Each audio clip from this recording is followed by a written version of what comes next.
ഇന്ത്യയിൽ 2 HMP virus കേസുകൾ സ്ഥിരീകരിച്ചു. കർണാടകയിലെ ബംഗളൂരുവിൽ HMPV ബാധിച്ച 8 മാസം പ്രായമുള്ള കുഞ്ഞും 3 മാസം പ്രായമുള്ള കുഞ്ഞും ചികിത്സയിലാണ്. ബംഗളൂരുവിലെ ബാപ്റ്റിസ്റ്റ് ആശുപത്രിയിലാണ് രോഗം സ്ഥിരീകരിച്ചത്. കുട്ടികളുടെ വൈദ്യപരിശോധനയിൽ പോസിറ്റീവായതായി കർണാടക ആരോഗ്യ വകുപ്പ് സ്ഥിരീകരിച്ചു. ചൈനയിൽ പടരുന്ന വൈറസിന്റെ അതേ സ്ട്രെയിൻ ആണോ എന്നതിൽ വ്യക്തതയില്ല. വിശദാംശങ്ങളുമായി ന്യൂസ് ഡെസ്കിൽ നിന്ന് ലക്ഷ്മി ബാലചന്ദ്രൻ ചേരുന്നുണ്ട്. ലക്ഷ്മി, ഇങ്ങനെ ഒരു വൈറസ് വരുന്നുണ്ട് എന്ന് പറഞ്ഞപ്പോൾ തന്നെ അല്പം ആശങ്ക നമുക്കും ഉണ്ടായിരുന്നു ഇവിടെ. കാരണം കോവിഡിന്റെ ആ ഒരു ഭയമൊന്നും മനുഷ്യർക്ക് മാറിയിട്ടില്ല. ആ ഘട്ടത്തിലാണ് ഇപ്പോൾ ബംഗളൂരുവിൽ ഇത്തരത്തിൽ 2 കേസുകൾ അടുപ്പിച്ച് സ്ഥിരീകരിക്കുന്നത്. അതും കുഞ്ഞുങ്ങളിൽ. എത്തരത്തിലാണ് ഇതുമായി ബന്ധപ്പെട്ട കൂടുതൽ വിവരങ്ങൾ? ഇത് ഈ ചൈനയിലെ അതേ വേരിയന്റ് ആണോ? അത്തരത്തിലുള്ള വിവരങ്ങൾ ലഭ്യമാണോ? ആതിര, ഇപ്പോൾ ഇന്ത്യയിൽ 2 HMP വൈറസ് കേസുകളാണ് ഇപ്പോൾ റിപ്പോർട്ട് ചെയ്തിരിക്കുന്നത്. കർണാടകയിൽ 2 കേസുകൾ ഇപ്പോൾ നിലവിൽ റിപ്പോർട്ട് ചെയ്തിരിക്കുന്നു. 8 മാസം പ്രായമുള്ള ഒരു ആൺകുട്ടിക്കും 3 മാസം മാത്രം പ്രായമുള്ള ഒരു പെൺകുട്ടിക്കുമാണ് ഇപ്പോൾ HMP വൈറസ് സ്ഥിരീകരിച്ചിട്ടുള്ളത്. ബാംഗ്ലൂരിലെ ബാപ്റ്റിസ്റ്റ് ആശുപത്രിയിൽ തന്നെയാണ് 2 പേരും ചികിത്സിക്കുന്നുള്ളത്. കടുത്ത പനിയെ തുടർന്നാണ് കുഞ്ഞുങ്ങളെ ആശുപത്രിയിൽ എത്തിച്ചത്. തുടർന്നുള്ള പരിശോധനയിലാണ് HMP വൈറസിൻ്റെ സാന്നിധ്യം തെളിഞ്ഞിരിക്കുന്നത്.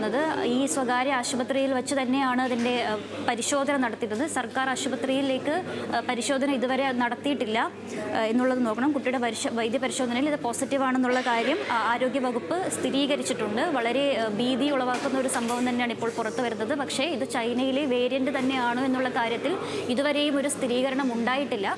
കാരണം ചൈനയിൽ ഏത് വേരിയന്റ് ആണ് അല്ലെങ്കിൽ ഏത് വകഭേദമാണ് HMP വൈറസിൻ്റെ ഏത് വകഭേദമാണ് ചൈനയിൽ ഇപ്പോൾ കണ്ടുവരുന്നത് എന്നുള്ളതിനെക്കുറിച്ച് ചൈന ഇതുവരെ ഒരു വിശദീകരണം നൽകിയിട്ടില്ലാത്തതിനാൽ കർണാടകയിലുള്ളത് അത് തന്നെയാണോ എന്ന് നമുക്കിപ്പോൾ വ്യക്തമായി പറയാൻ സാധിക്കില്ല.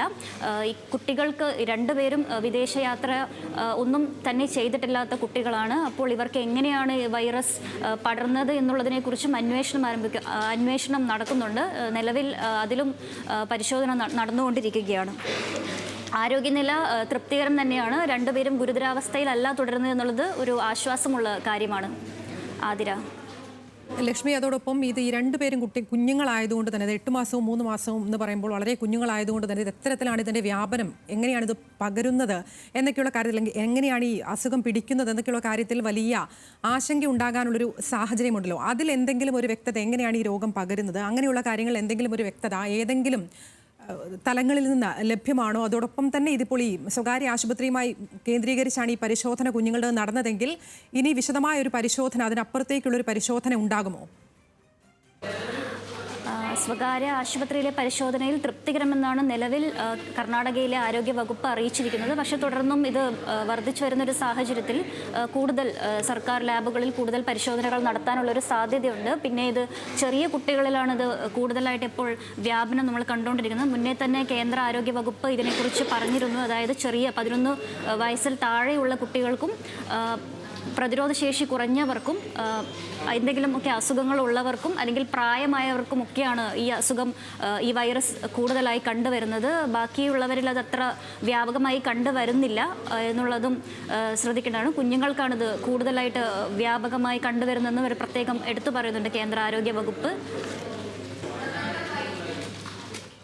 ശരി, എന്തായാലും 2 HMP വൈറസ് കേസുകൾ നിലവിൽ ഇന്ത്യയിൽ സ്ഥിരീകരിച്ചിരിക്കുന്നു എന്നുള്ളതാണ്. കർണാടകയിലെ ബംഗളൂരുവിലാണ് ഇത്തരത്തിൽ 2 കുഞ്ഞുങ്ങൾക്ക്, 8 മാസവും 3 മാസവും പ്രായമുള്ള 2 കുഞ്ഞുങ്ങൾക്ക് ഈ വൈറസ് ബാധ നിലവിൽ സ്ഥിരീകരിച്ചിരിക്കുന്നത്. ആരോഗ്യനില അടക്കം പേടിക്കാനുള്ള സാഹചര്യം നിലവിലില്ല എന്നുള്ളതാണ്. ഇത് ചൈനയിലെ അതേ വേരിയന്റ് ആണോ എന്നൊക്കെയുള്ള കാര്യത്തിൽ വ്യക്തത വരേണ്ടതുമുണ്ട്. ലക്ഷ്മി ബാലചന്ദ്രനാണ് ന്യൂസ് ഡെസ്കിൽ നിന്ന് വിശദാംശങ്ങൾ നൽകിയത്.